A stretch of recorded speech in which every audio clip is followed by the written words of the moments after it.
গত 2 দিন আগে একটা সোশ্যাল মিডিয়ায় একজন নিগ্রো দেখলাম রাসূল সাল্লাল্লাহু আলাইহি ওয়াসাল্লামের রওজার খুঁটির পাশে দাঁড়াইয়া রওজার দিকে তাকাইয়া এতিমের মতো তাকাইয়া রইছে আর দরদর করে চোখ দিয়ে পানি ঝরতেছে। কে যেন একটা ছবি উঠাইছে, এটা রাসূল সাল্লাল্লাহু আলাইহি ওয়াসাল্লামের রওজার পাশের ছবি দেখলাম। মনে হয়ে গেল আমার বেলাল ইবনে রবাহ রাদিয়াল্লাহু তাআলা আনহুর কথা।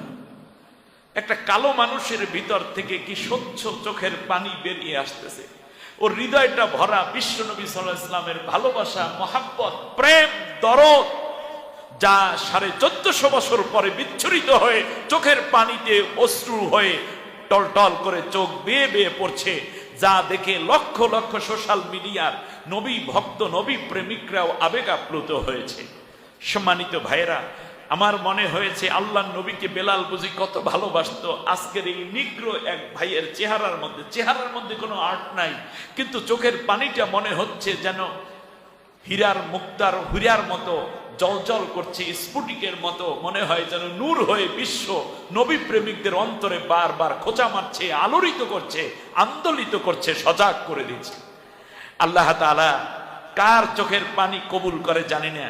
যারা একাধিক লোক গিয়েছেন, সাথে বাবা মাকে নিয়েছেন, বৃদ্ধ বৃদ্ধা, কিংবা এমন কেহ রয়েছেন যার স্ত্রীর সাথে নিয়েছেন, সুস্থ কিংবা অসুস্থ, তাদের দিকে খেয়াল রাখতে হবে।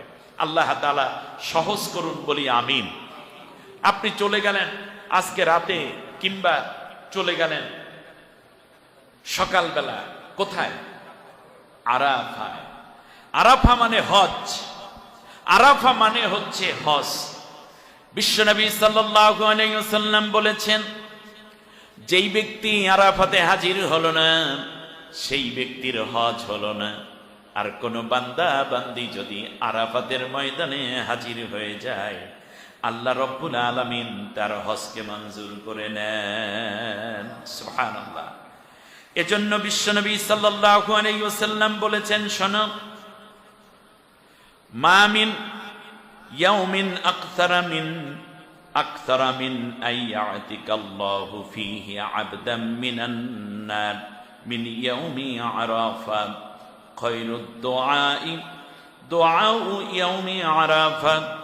আল্লাহ নবী বলেছেন, আরাফাতের দিবসে আল্লাহ রব্বুল আলামিন যত গুনাহগারকে মাফ করেন, আল্লাহর কাছে এমন কোন দিন আর নাই যেই দিন আল্লাহ তাআলা এত সংখ্যক গুনাহগারকে মাফ করে দেন।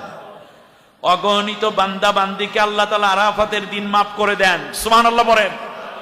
আরাফাতের ময়দানে এমন কোন নবী নাই, এমন কোন নবী নাই যেই নবী আরাফাতের ময়দানে কান্না করেন নাই।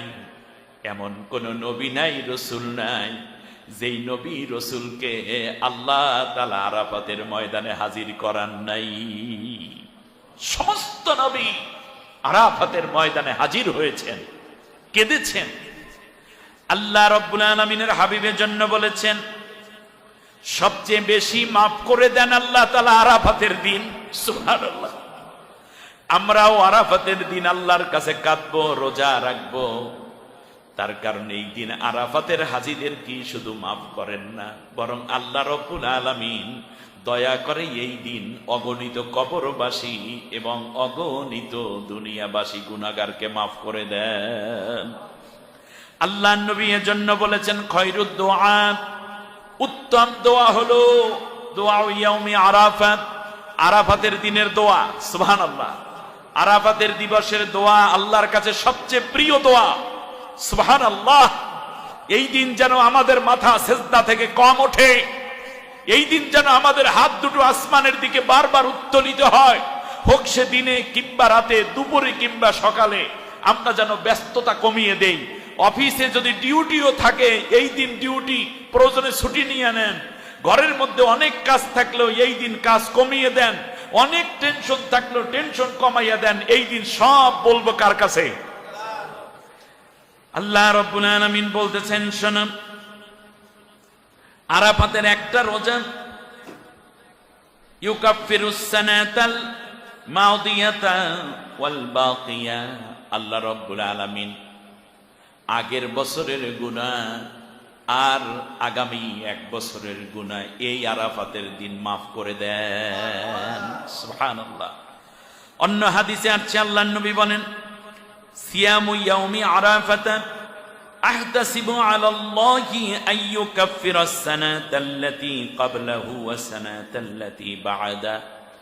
আল্লাহর নবী বলেন, একটা দিন যদি তুমি রোজা রাখো, আরাফাতের দিন যদি রোজাটা রাখতে পারো, আল্লাহ রব্বুল আলামিন তোমার আগের 1 বছরের গুনাহ এবং সামনের 1 বছরের গুনাহ মাফ করে দিবে।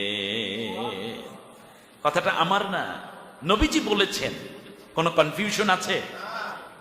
এখানে একটু বলে রাখি, আরাফার দিন আমাদের দেশে 9 তারিখ হবে রবিবার দিন, রবিবার। কিন্তু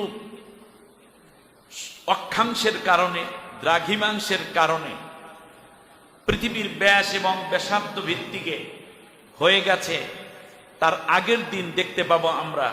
হাজী সাহেবানরা আছে কোথায়? শনিবার, বাংলাদেশে শনিবার, কিন্তু ওখানে 9 তারিখ হয়ে গেছে, রোববার হয়ে গেছে। 3 ঘন্টার পার্থক্য। চাঁদ আমরা ওইভাবে 3 ঘন্টার কারণে চাঁদ আমরা পাই না। তাহলে এটা আগেও হওয়ার কারণে চাঁদ পাই না। তাহলে এখন কি করতে হবে? আমি একটা পরামর্শ দেই, আপনারা সবাই এই আমলটা করবেন। সেটা হচ্ছে আপনি শনিবারও রোজা রাখবেন, রবিবারও রোজা রাখবেন। মনে থাকবে? বলেন তো দেখি কি বলছি, শুধু রোববার না শনিবারও? আমরা শনিবারও রোজা রাখবো, রবিবারেও রোজা রাখবো। তাহলে মক্কার আরাফার সাথে আমি রোজায় শামিল আছি, দোয়া আছে। আবার আমার দেশে যদি আরাফাতের ময়দান হইতো, তাহলে তো আমরা পাইতাম কি বার? রবিবার। তাহলে অক্ষাংশের কারণে আমরা যেহেতু পিছনে আছি, তাহলে আমার রবিবারও আছে। তাহলে আমরা 2টা রোজা রাখবো, দোয়া করতে থাকবো, শনিবার রবিবার, আল্লাহ কবুল করে নেন। তাহলে এই 2টা দিন আমাদের একটু আল্লাহর কাছে মিলে যেতে হবে। পারা যাবে না ইনশাআল্লাহ?